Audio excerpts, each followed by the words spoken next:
welcome.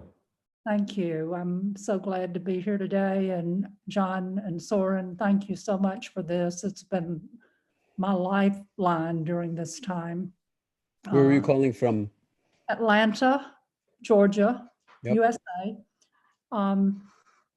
And Jon, when you were talking about the mask earlier, yesterday I had my first experience of going out and wearing a mask. And my first inclination is I can't breathe. I have heart issues anyway. So putting a mask on made it very difficult for me to, or felt very difficult to me to breathe.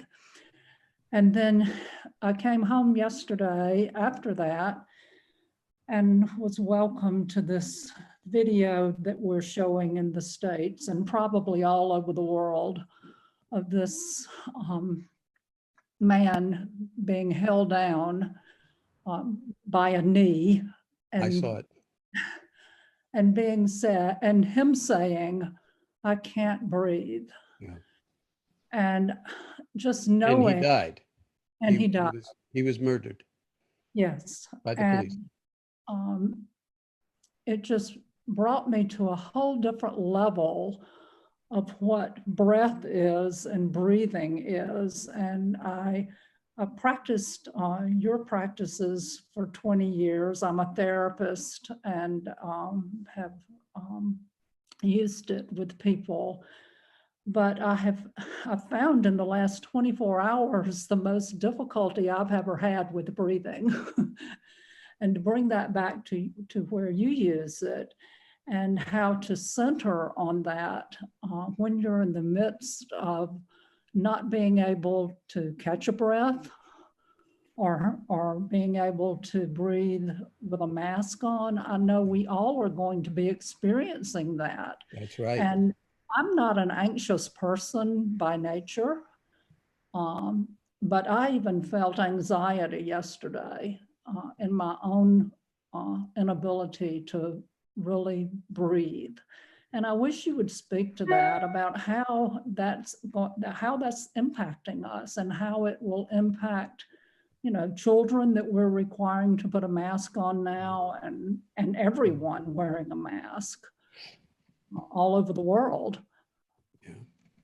Well, thank you so much for this question, Vilda. And you're speaking for a lot of people. I mean, nobody likes to wear a mask. I mean, you know, there are all sorts of taboos about wearing masks, you know. And yeah, it's hard to breathe. And the hotter it is out, the harder it is, the more sort of unpleasant it is to breathe. And if you wear glasses and you're wearing a mask, what's the first thing that happens is it fogs up your glasses. And like, you know, it's really annoying, disorienting, everything else. So this is part of our learning curve, you know. I mean, someday maybe we won't have to wear masks. If you go to, you know, China or, you know, any of those Asian countries, I mean, way before the pandemic, at least since 2004 with the SARS epidemic, everybody there wears masks. And it's like, you get used to it. It's not like a big deal. And, you know, it's like, we're going through some kind of transition,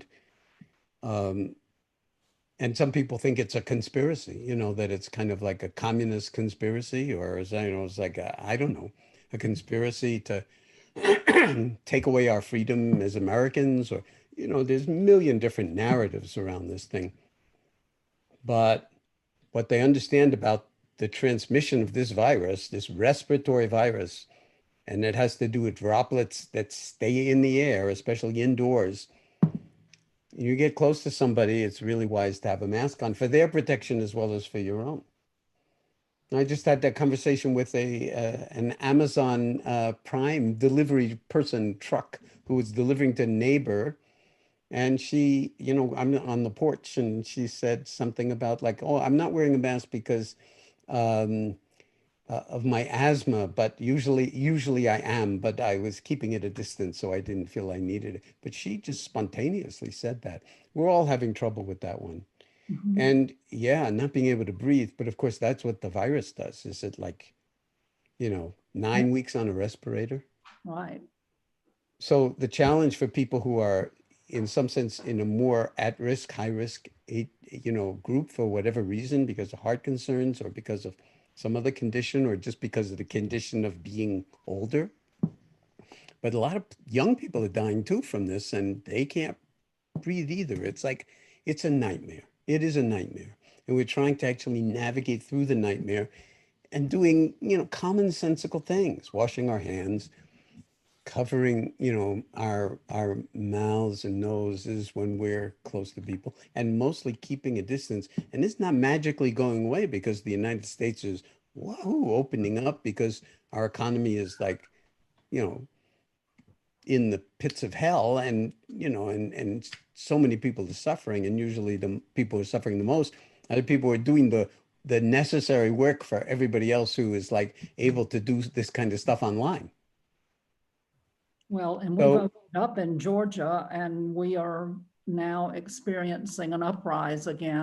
so I've read, Yeah. and that's, and it's going to happen in Missouri, and it's going to happen in all these places that are flaunting the social distancing thing.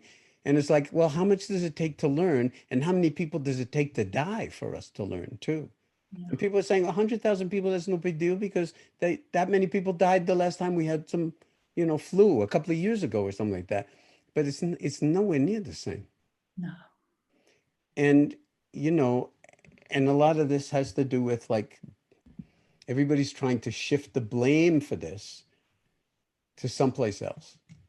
Well, and I guess my thing is I've always centered on my breath. And when you can't get your breath or you can't take a breath,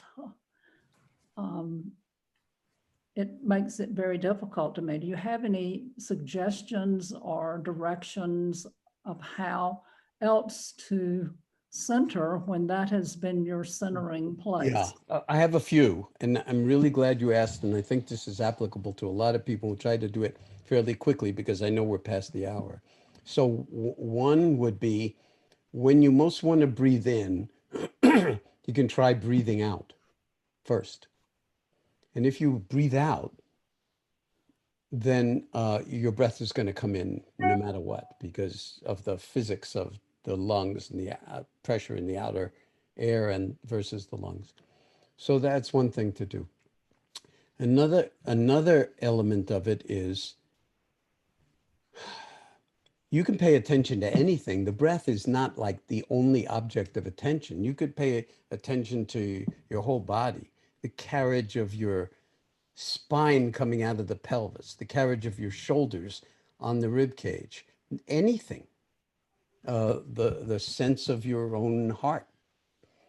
So, or the feet grounded on the floor, whether if you're standing or walking or something like that. So then a million different ways that you could cultivate mindfulness in the body without having to feature the breath when you feel like it's something iffy about it. But I do want to say I wouldn't give up on the breath quite that quickly because it's invaluable in itself. And right now, for instance, are you feeling any kind of uh, difficulty with the taking an in-breath, having an in-breath come in or out? No. So in this moment, okay. So watch out for the thought about your breathing. Well, you've noticed probably that over the past 9 weeks, I mean, I have this thing, I've explained it several times, where sometimes like mucus gets caught in my throat. I cannot breathe in. I have to cough to clear my throat to even be able to continue something I've been trying to say. And, so I can't breathe in because there's like a little bubble feeling in there or something that's like, uh, is that fun? No, that is not fun at all. Would I like it to magically go away? Yeah. Do I think it's COVID? No, but I know it's not COVID because I would have been dead by this 9 weeks that I haven't been going anywhere. But I'm trying to just use myself as a kind of example that it doesn't mean giving up on the breath. It means working around these kinds of things to whatever extent, getting yourself medically taken care of in this very hard time to get anything medically taken care of that's not COVID. And then in the end, it's like being with what is. So there are an infinite number of other objects of attention. Sound is a fabulous one. Hearing, I emphasize that a little in this meditation. So you can just be with hearing or apprehending another person and seeing their whole body and their heart present itself to you. Not as your idea of my grandchild or my husband or my, grocer, but as who that person really is, so that you're seeing them as a whole human being and not just the story of how they relate to me. Your breathing is going to be absolutely fine if you do that. Okay. Thank you so So much. that's a few ways that you might do it, but really in the end, you'll be, if you playfully approach this and not get too scared about the breath and its consequences and build a big story around it for yourself. Jon, I know we're. It'll teach you everything. It'll teach you everything you need to know. Thank you.